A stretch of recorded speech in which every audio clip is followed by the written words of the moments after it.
everyone. Thanks so much for joining us here today. Today's webinar is on creating project planning in the classroom. And I'm joined here by Liz today. Hello. She is a technology and engineering educator and the founder of YMaker, which we'll learn a little bit more about later today.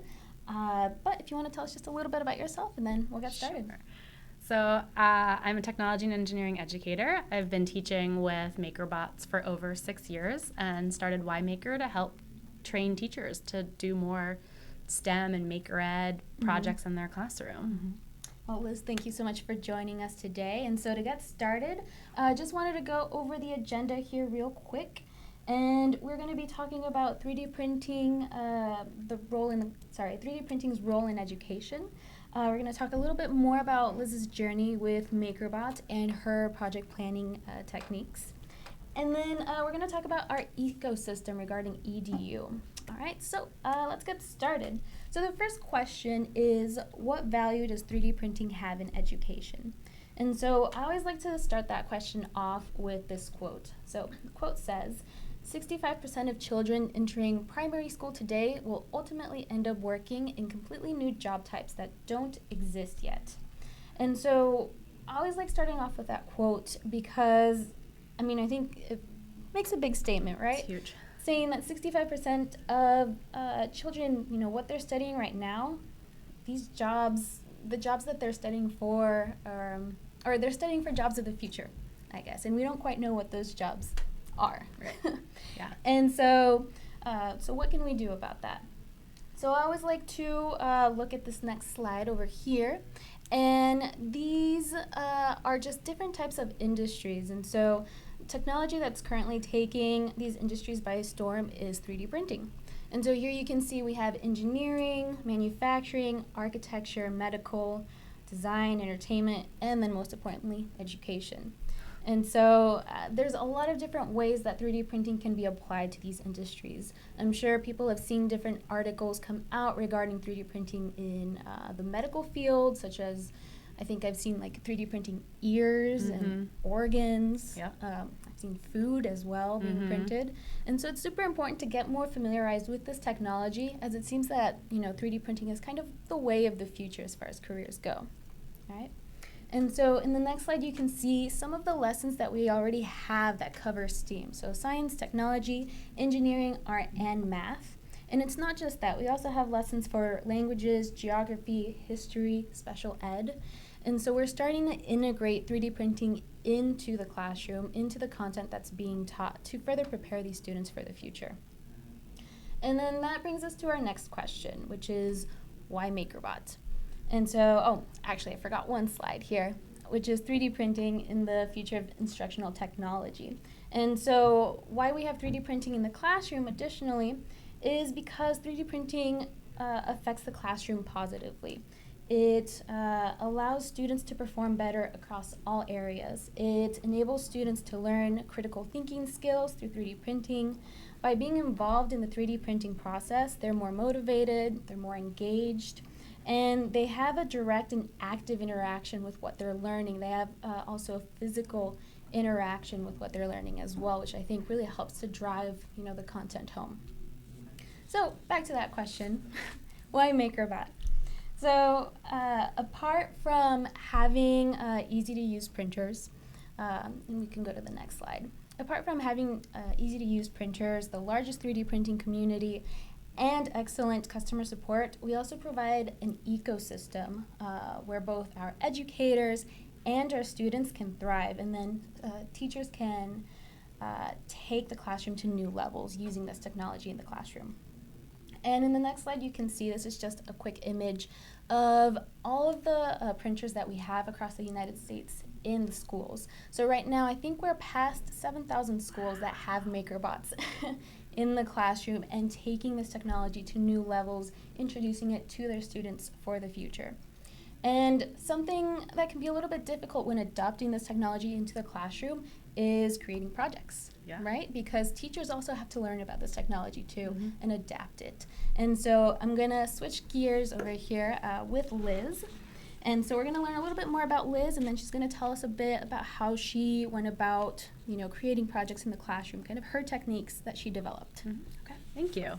Excited to be here today and share my story with you of how I started my 3D printing journey, how I created a project for over 400 students to 3D print, and now how I help teachers figure out how to 3D print too. So I graduated from the College of New Jersey and Hofstra University with a degree in math, science, technology, elementary education. I taught technology and engineering education for over 10 years in a whole bunch of different schools. I taught in a charter school and a private school for kids with learning disabilities and ADHD. I taught in a large district public school also. I taught kindergarten through 12th grade, so I've seen all the kids and all the ages, so I have lots of experiences. And since I started teaching with this project-based design thinking kind of methodology for helping students learn. And I've been teaching with MakerBot 3D printers, like I said, for over 6 years now, which is so exciting. And now I provide professional development in STEM and Maker Ed to teachers through the company I started, YMaker. So I do lots of 3D printing workshops with MakerBots, which is so fun. That's great to hear.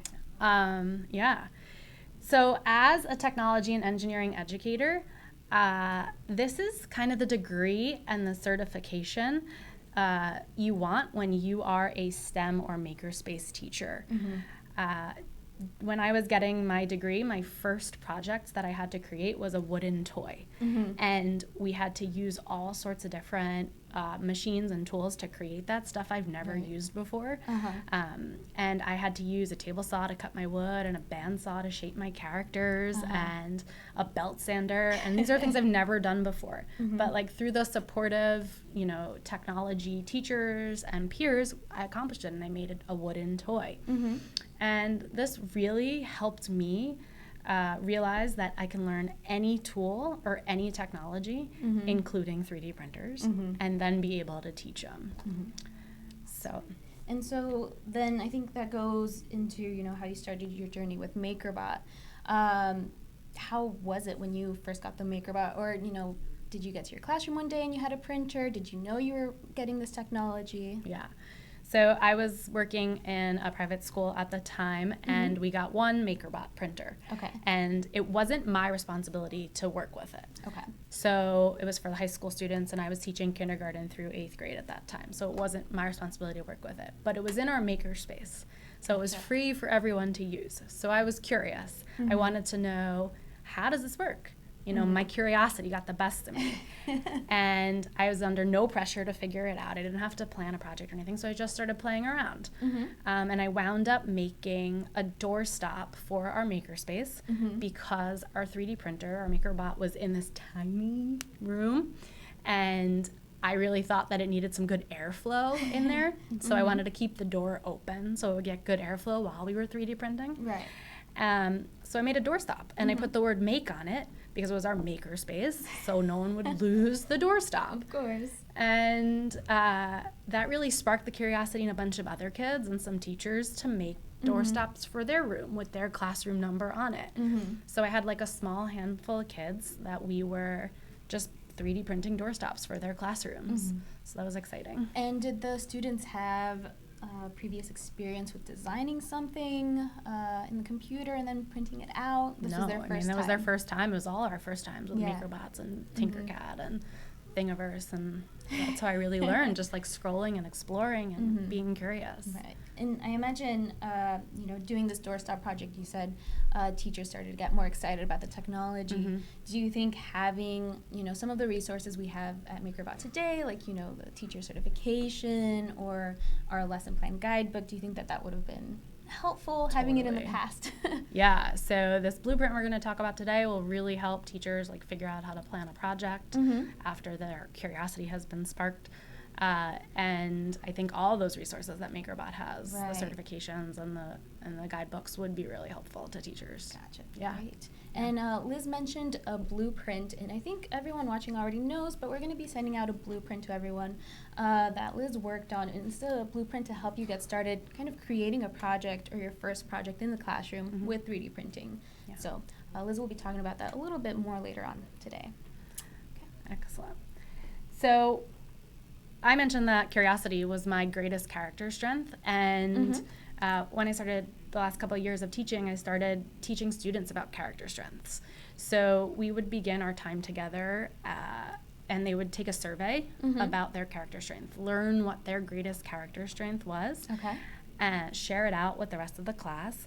And then they would, as the year would go on and they would be frustrated or stuck on something, we would refer back to their character strength to help them overcome it. Gotcha. So one of my favorite stories is my little girl, Brooke. She's a 6th grader. She is the cheerleader of the class, of the grade. Yes, you can do it. You're amazing. I love life. Everything is great. One of those like super happy people. Yes. And her greatest character strength was zest. She was super zestful. And when we were 3D printing, she got frustrated. She, had her hands down on the table, her hands on her face. She was frustrated. And I saw it in her, and I saw the defeat. So I went over to her and I said, "Hey, Brooke, what's going on? I'm frustrated. I can't do this." "Well, Brooke, you know how you're so excited about everything and you love life? Well, you need to use your character strength zest to help you overcome this challenge." And she was like, "Oh, if I'm just excited about it, I'll be able to do it."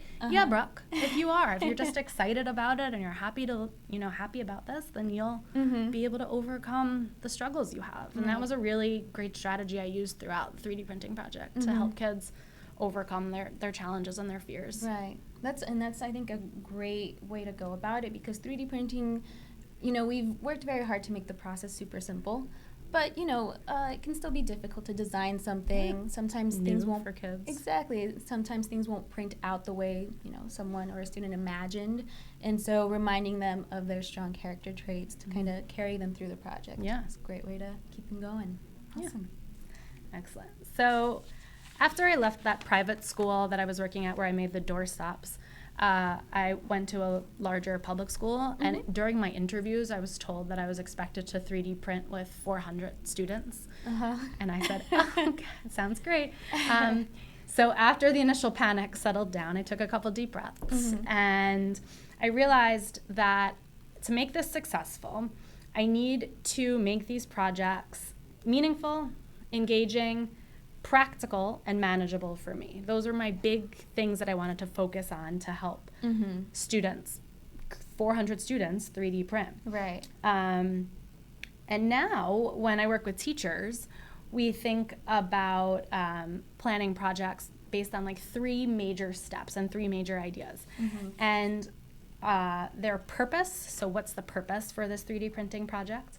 Their learning, how are students going to take ownership of their learning? And logistics, how are teachers going to logistically 3D print 400 or so projects in a school year? And when we're thinking about the purpose of 3D printing projects, we want to make sure it's authentic and meaningful and highly engaging for students, because that's going to be so important for them. So your first question you're going to ask yourself as a teacher trying to plan a project is, the big idea for my project is what? What's your big idea for your project? And ask yourself also, why are students engaging in this 3D printing project? Why are they doing this? And then as part of the design process, one of the first steps is creating a design statement. So creating a design statement that sounds something like using 3D modeling and the MakerBot 3D printer, students will design and create blank. What are they going to design and create? So when you're thinking about a 3D printing project, you want to think about those big ideas first. Why are we doing it? Why is it important? And what are students creating? Gotcha. The first 3D printing project I did with all 400 of these students was to design a village. Okay. So I had students creating all sorts of different parts of a community. They created churches and factories and apartment buildings and houses and cars and all the things in a village. And it, it worked out really well the way that we figured it out and did all the logistics. Right. And it was great. They were excited about it. It was meaningful, and it was engaging, and they really got to design and create. So after we think about the purpose of the 3D printing, we need to think about the students' learning. Right. We need to think about their subject matter and their 3D printing skills. So as time went on with this village project, I realized that there was a way to make a deeper connection to content that students were learning. So I was able to expand the project and include some of their history that they're learning about. So in 6th grade, students learn about ancient civilizations. So in the beginning of the year, they learn about the Aztecs. Then they learn Aztecs and Mayans. Then in the middle of the year, they learn about the Egyptians. And then at the end of the year, they learn about the ancient Greeks. Okay. So how I wound up expanding is that my students would design and build settlements for those different areas of history. So they would design and create a village. In the beginning of the year, they would design and create a village for the Aztecs and Mayans. And then my 3rd quarter class would design and build a village for ancient Egyptians. And then my last quarter class would design and build a village for, the Greek Empire. And as a technology teacher, this was great because I kept my project basically the same. We were doing basically the same thing, just adding in the different historical components to it, and building something that connected to what they were learning in their history classes, and they loved it, and it was super meaningful for them. So when you're building a 3D printing project and you want to think about the subject matter, you want to think about how are students going to learn that content. And the way that my project was spaced out, I saw my students for 10 weeks at a time. So for the 1st and 2nd quarter, we could do what they learned about the Mayans and the Aztecs. For the 3rd quarter, we could do what they learned about the Greeks. And then the 4th quarter, what they learned about the Egyptians. No, the other way around. The Egyptians, 3rd quarter, the Greeks, 4th quarter. And that just really worked in their flow. And it worked for my students because they were connected to it at that point in their career, in their learning experience. The next thing you need to think about when you're doing 3D printing projects are how are students going to learn the 3D modeling software? Right, it's a big question. It's a big question.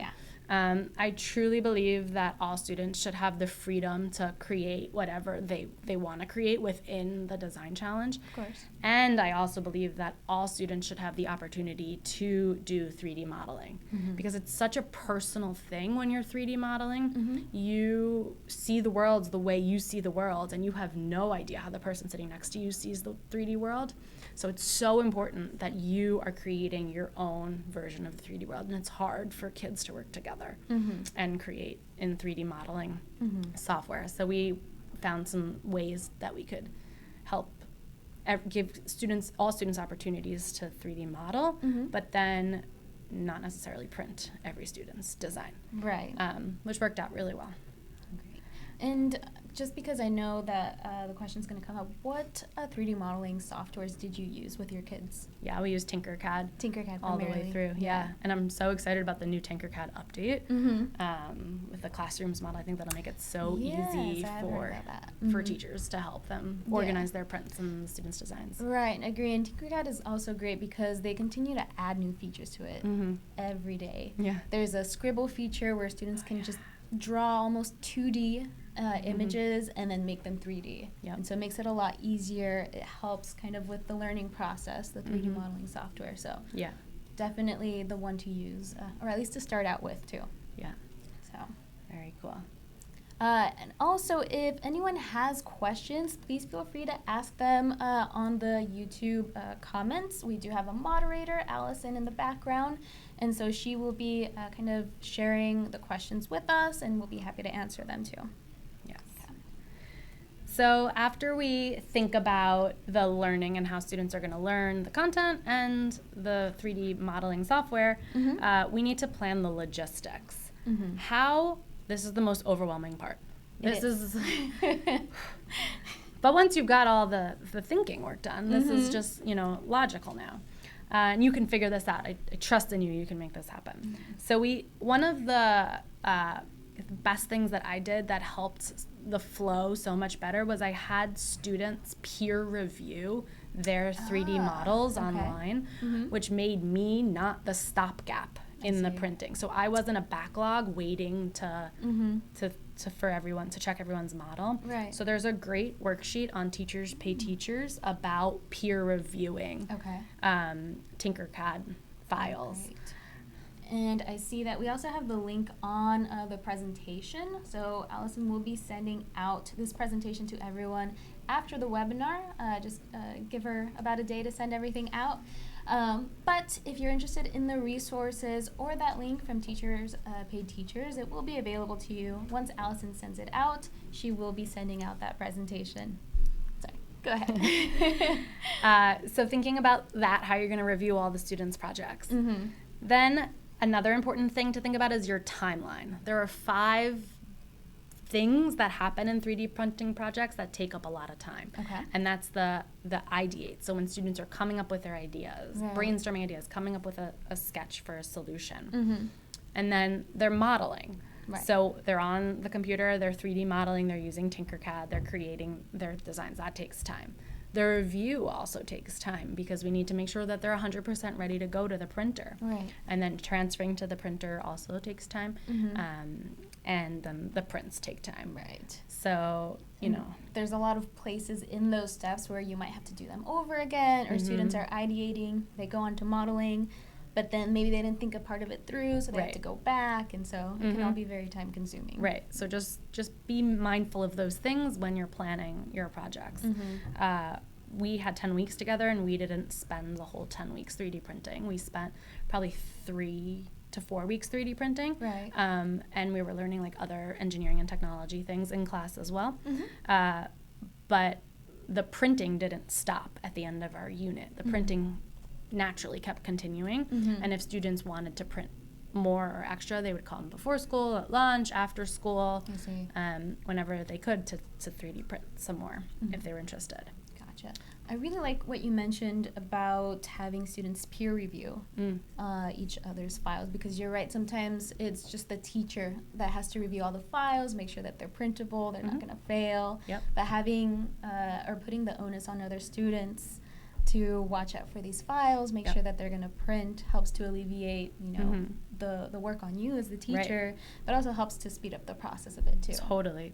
And if there was ever an issue, the kids would come to me and ask me, you know, what about this? We're not sure about this, and we would go through it. Right. I think it gives them also further ownership of the technology too. Right. And helps them be a leader, and helps them like learn how to do like constructive feedback, how to take that and how to give it. We talked a lot about that with 6th graders, and it was really meaningful to them. Great. And those are great skills to be learning so early on as well. Yeah, so those are totally. And then the last part of creating a project is assessment. Everybody wants to talk about assessment. Yes. And when you're doing 3D printing with students, it's not necessarily how great of a 3D printer are you. It's how you overcame challenges, how you gave constructive feedback, how you thought creatively and designed something different, but still met the requirements of the project.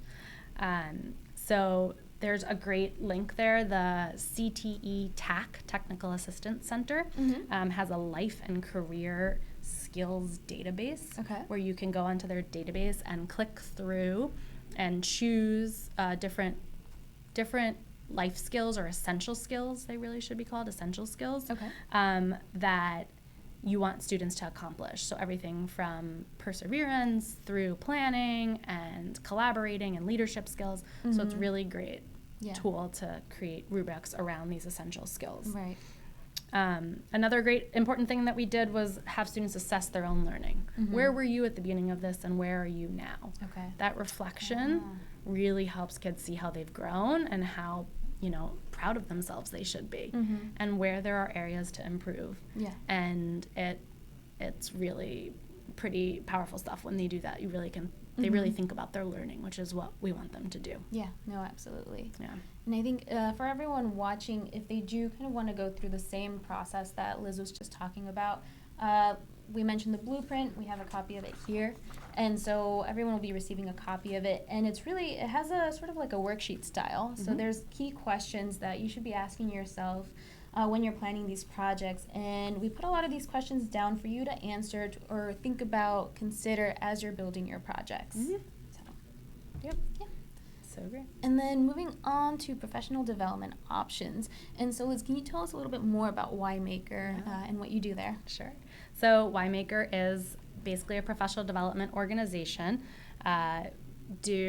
we head out to schools and, other institutions and universities, and we work with teachers to train them on different STEM and Maker Ed projects, everything from 3D printing with MakerBots to we do laser engraver training, we do robotics training, all sorts of different things.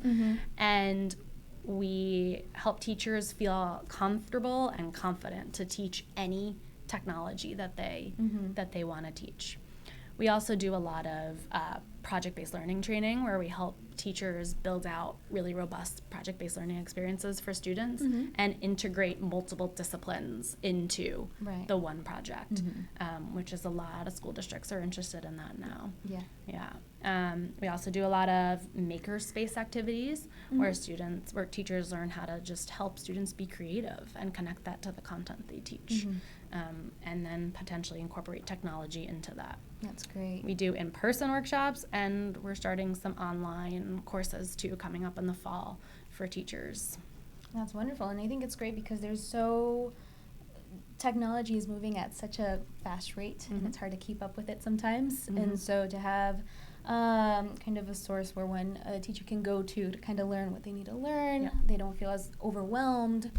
So it's great to have a company like yours on there. Thank you. And then also wanted to mention another sort of professional development option is, of course, our certification program. And I'll be talking a little bit more about this a little later on, but we have certification for educators where we also offer professional development. You learn about the printers. You learn about how to begin creating curriculum in the classroom with 3D printing for your students, and also how to teach your students about 3D printing, what it means, and how to kind of set them on the path to success as well. But I think we can go to the next slide. All right, and kind of switching gears a little bit are our resources for educators. And so, Liz, you might have used a couple of these throughout the years. And so the first one is Thingiverse Education. And so on Thingiverse Education, we currently have over 600 lesson plans that are ready to go for you in the classroom. And apart from Thingiverse Education, of course, is our main site, Thingiverse. And it's an online repository of thousands and thousands of files that educators and students can find to print in the classroom. And so you used Thingiverse a bit when you were kind of getting started with. Totally getting started with it, like understanding what you can do with a 3D printer, and then your mind just explodes when you realize how many options there are for what you can 3D print. Yeah, absolutely. Thingiverse is a great place to go to get a better idea of how 3D printing works because you see results just like that. Right. And sometimes we have the idea that if we take a picture of something and bring it to the printer, it'll print out, which isn't the case yet. But it's cool to see on Thingiverse, exactly what you can do, kind of what the possibilities are. And so, again, on Thingiverse Education, there's 600 lesson plans. A lot of them, they're all uploaded by educators, and they're approved one by one by the EDU team here at MakerBot. And they're really great lesson plans. A lot of them are actually included in our MakerBot Educators Guidebook, which is actually the next slide. And so what you see here is the MakerBot Educators Guidebook, and this guidebook includes 9 lesson plans that were written by educators who first submitted their lesson plans on Thingiverse. And so we reached out to them, and we were able to grow these lessons and then kind of put them all together. It has everything that you might need. So it has the learning objectives, the student activity, it has rubrics, and it also includes kind of 3D printing information that's essential in the classroom. So how much print time, how much filament am I going to be using? Should the students work in groups? Should they work independently? So it's a really great resource to check out. And then moving on, we have what we call My MakerBot. And a lot of schools are starting to run just purely on Chromebooks, right? And so Chromebooks are great, but when you're wanting to download software, it can get a little tricky. And so with My MakerBot, you're actually able to print to your printer without having to download any software. So it's directly from your MakerBot.com account. And it also has an integration with Tinkercad to make the whole process a little bit easier. That's awesome. Yeah. And then, so I mentioned certification a few times. And so we have a certification for both educators and for students. And I'll talk a little bit about educators first, but for educators, it comes in 2 levels. It's level 1, which is MakerBot Operator. And in MakerBot Operator, they learn, how to operate the printer, how to use it. They learn about 3D printing technology, different types of 3D printing technologies, and most importantly, how to troubleshoot your printer. Because as easy as it is to use, sometimes it can be a little scary to even, touch the printer. Right.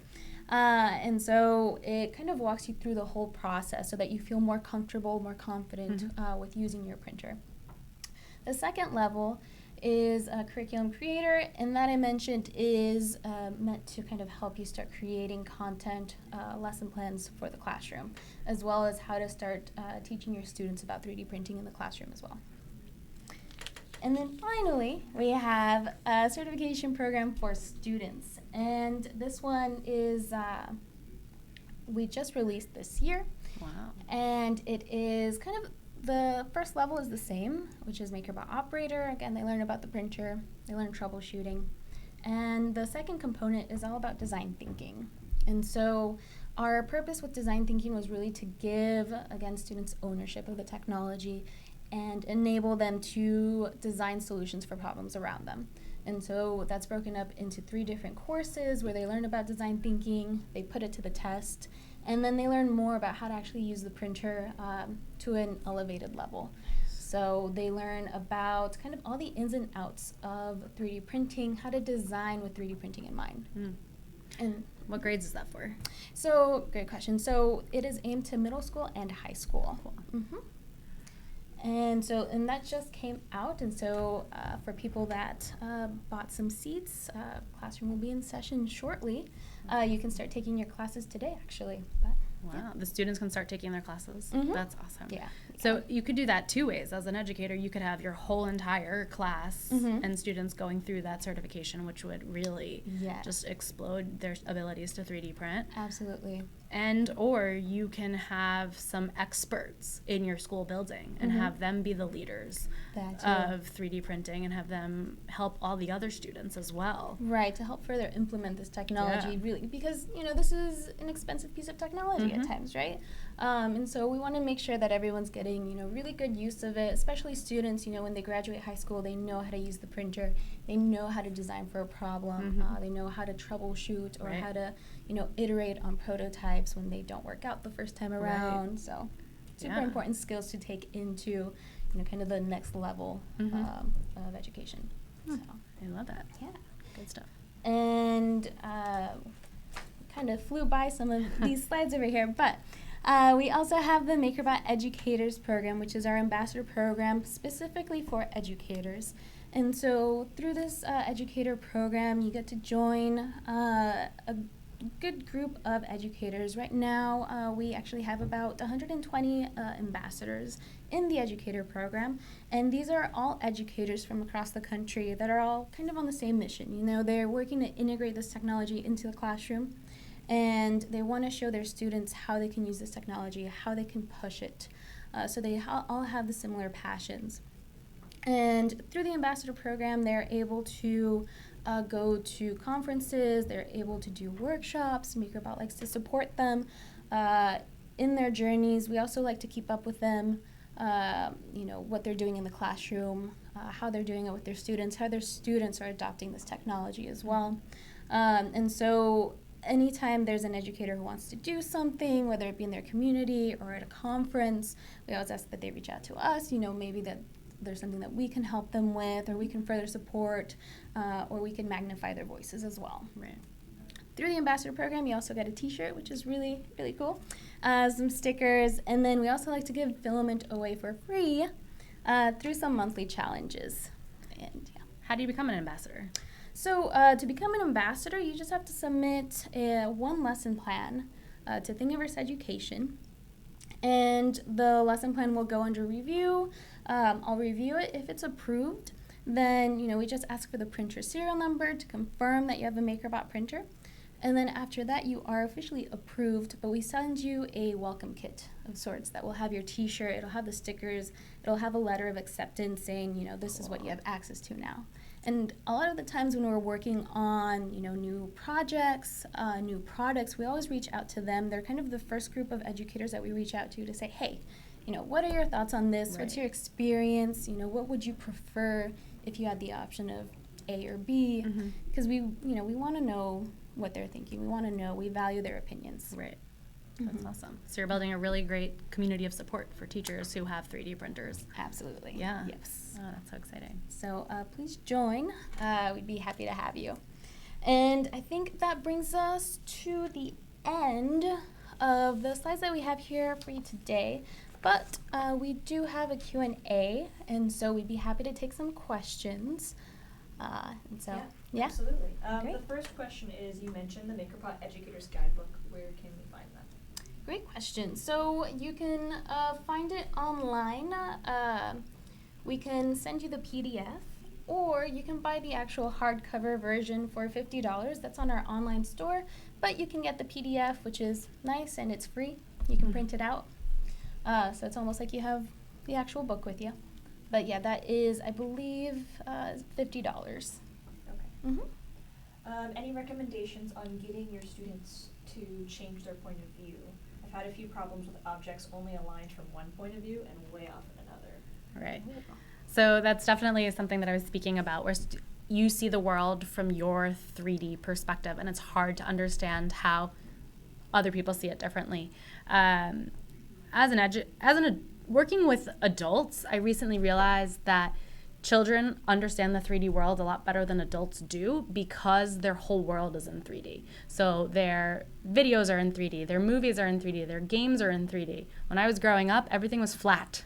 There was no 3D movies. Everything was flat in one, dimension. So kids these days do understand that a little better. I think bringing in that connection will really help kids understand the third dimension. Another great tip I give for kids who struggle specifically with like spatial awareness, and adults too, is Play-Doh. Have them create their design out of Play-Doh, because then it's in 3D. So if you sketch it out, it's still 2D, and then make your design in 3D out of Play-Doh, that really helps them see the third dimension. Right. Better able to visualize it right away. Yeah. Gotcha. Great. Do you have any recommendations on how are any of these things that you've said today different for the high school setting? And do you have any things that you would think about differently if you're teaching in high schoolers? Oh, good question. Yeah. So high schoolers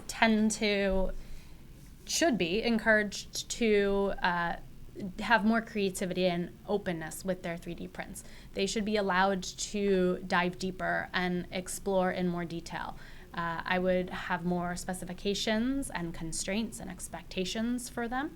There are definitely ways that high schoolers, you can work with high schoolers to have every kid print or not, where we're really building for functionality and quality over everyone just gets one to go with. But it's really there's still opportunities to connect to curriculum and connect to content, and really help them build that out. Right. And I think another way, if you're adapting to the high school level, what we see for lessons that are scalable, like at the elementary or early middle school level, the designs are kind of handed to them, and they work with those designs to complete the lesson.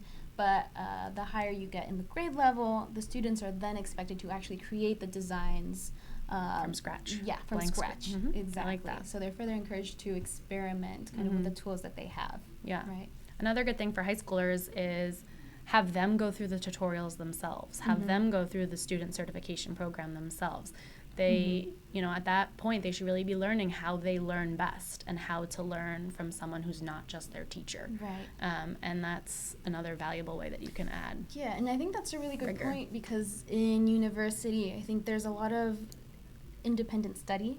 You're not so much encouraged, but expected to learn things on your own and then come into the next class, right? Ready Whereas to go. in earlier grade levels, things are kind of not handed to you, but the information is delivered in a nicer way. Right, and so I think those are really important skills to learn as you go into high school with 3D printing, where you're expected to create your own designs, create your own solutions, because you're definitely going to be doing that, in higher ed. Right. So. Right. Cool. In MakerBot, I used to be able to take a 2D photo and convert it to 3D. Is that possible? Will that be possible? How can I do that now? It's a good question. So, what the question was, the user said that they used to be able to take a photo of something and then kind of bring it to the printer, print it out. Is it still possible? Will it be possible? So yes and no in some ways. So we did used to have an app where you could take a photo of something with very high contrast. So imagine if I drew a flower on a piece of paper, and then I took a picture of it, and then I would take it to this app, and it would convert it into a printable file for me. We don't have that app anymore, but the technology still very much exists, and it is available free online. There are, I believe, still a lot of apps that you can download that do it, but you can go search on Google for places that, or for websites that convert your JPEG file into an SVG file, which is a scalable vector graphics file. And so that's the file that actually enables you to be able to convert your photo into a 3D printable file. And so a good free software is called Inkscape, and you'd be able to do it through there. At the ISTE conference, I met a man who develops the app Clone, Qlone. Right. It is incredible for taking pictures of the 2D of the world, and it converts it from 2D to 3D, ready to 3D print. There we go. Great Clone. app. So Clone with a Q. Q, Right. yeah. Qlone. Yeah. Yeah. It's hard That'd to be spell. a good one too. Tinkercad, additionally, that scribble feature kind of works in a similar way. You are drawing on the computer instead of on a piece of paper. But it's, I think, the fastest way, if you're already using Tinkercad, to be able to draw something and then print it out. Do you have suggestions for making a project meaningful when there are only 3 to 4 sessions between instruction and submission of the project? So how to make a project meaningful when there are only 3 sessions between instruction and submission. So projects can be meaningful even if they're 1 day long, as long as they're meaningful, right? So let's make sure that the project that you're doing is connected to something that's relevant to those students, and engage them quickly. Have a really strong, meaningful hook to hook them into the beginning of the project, and then they'll be engaged and it'll be meaningful for them. Take their prior knowledge at this point in their life. What do they know that I can draw from that will help them create something meaningful? Show them a quick video of something that's powerful or meaningful, and have them build a project from that. Right, and I think another way is, or kind of you mentioned it as well, like something that they will connect with on a personal level. And so it could be something as small as a project can be designing like a headphone holder, or for your earbuds, the cabling, if you design just a little prototype to wrap your headphones around, because that's something that they're using every day, that's something that they will be using every day if they print it out. And so they'll be excited about it because it's something that has to do with them personally. Right? Yeah. That's good. How do you manage prints for large numbers of students, in this person's case, elementary level? Yeah, so managing prints is tricky. What we wound up doing with our village and our civilizations project was that not every kid got to print, which is okay, because that's kind of how the real world works. You all design, you all create, and then you all vote on the best project within your group. So, and then that project got printed out. So we were still printing almost 200 projects a year, and it was a lot. There's a lot of different strategies I have. So queuing them all up by order of color, filament that you want to print. So that way you're not constantly changing in and out the laminate. The filament. I'm not using that. And that's one strategy that we use. You can also do it by print time. You can queue them by print time so that the quick ones happen quickly, and then longer ones go later and take longer to print, which will really help force kids to keep their projects smaller, which is what we want. Using the My MakerBot software would be really helpful to help send stuff to printers to print. Yeah. So instead of having to wait for the software to open up or having to download it either onto your jump drive. And I think another way is Well, there's, a lot of ways, Yeah. right? 'Cause this kind of falls under logistics where there's so many avenues that you can take. But you can, you can scale down your models as well, or you can set kind of design constraints saying, okay, whatever you design, it has to be, 2 by 2 by 2 inches. It has to be this small. You can change the settings as well. And a lot of this information you can also find in the MakerBot Educator's Guidebook for help on kind of bringing down the amount of print time or, the amount of time overall that it takes to print these things. Yeah. And so definitely recommend checking out that resource. Another strategy a teacher shared with me recently is have students rotate through centers as they're 3D printing. So especially that would work really well in an elementary school where, students would all design their project together, I would imagine, and then rotate through centers. And when they got to the 3D printing center, they would, do all the work to like upload it, get it ready to print, queue it up to print.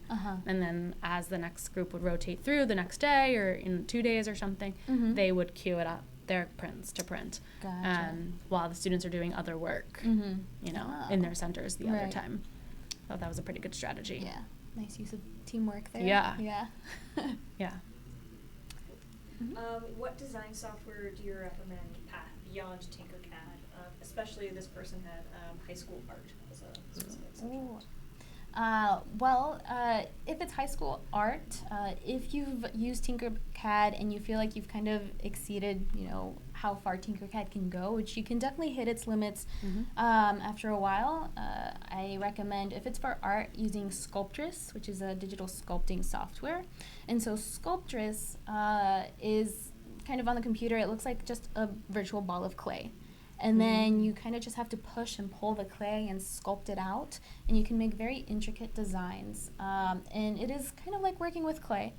And even after you're done with your designs on Sculptress, you can actually take it back to Tinkercad if you want to add other types of designs to it. So you can use different design softwares together. Other than Sculptress, though, if you're more kind of on the engineering side of designing, you could use Fusion 360. And Fusion 360, I'd say, it's kind of the next step up from Tinkercad. It's also from the same company, from Autodesk. And it is free, I believe. Students and teachers get for educators. I think it's a 3-year license. And so highly, highly recommend. It's really good. I've enjoyed using it. Have you used it as well? Yeah, I've been teaching teachers how to use it. There is a learning curve, but it's not so bad.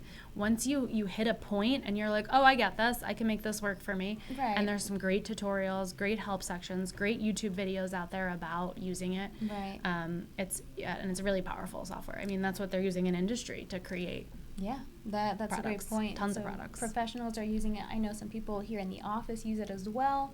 And it's kind of, when you start out with Tinkercad, it's also kind of a bit of a learning curve. It's not quite as steep, but you still have kind of that same uncertainty when you're first starting out. And you're going to feel that way when you use Fusion 360, when you use Sculptress, when you really use any type of new software, right? And so just overcoming that learning curve, you'll be able to see, just how much you can do with the software. And it's free. So definitely recommend taking advantage of it. Cool. I think that's it. And that's it. Okay. Well, Liz, thank you again so much for joining us today. Thank you. And you can see some of her contact information on the screen. Liz is also going to be joining us next month for kind of the part 2 version of this checklist. It's actually going to be the fully fleshed out guide of really how to get into the nuts and bolts of creating a project, how to assess the project, what you're really aiming for. And you can tell us just a little bit more about that, just to give everyone a bit of a teaser. So the guide is almost in the same format as this blueprint, where it's like a worksheet where you can go through and fill out the information you need to fill out for your class. And it really helps you think about objectives that you want students to meet and build out the assessments at the end, and really helps you go through step by step, detail by detail to build out the best project for your classroom. Right. And that guide is looking really, really good, and we're really excited to show everyone next month exactly, what it's going to look like. Yeah. So join us next month for the next webinar with Liz, and also for that guide. Yeah. Really fun. But thank you everyone for joining us here today. Thank you for your questions, and I think we'll see you next time. Bye. Thank you. Bye.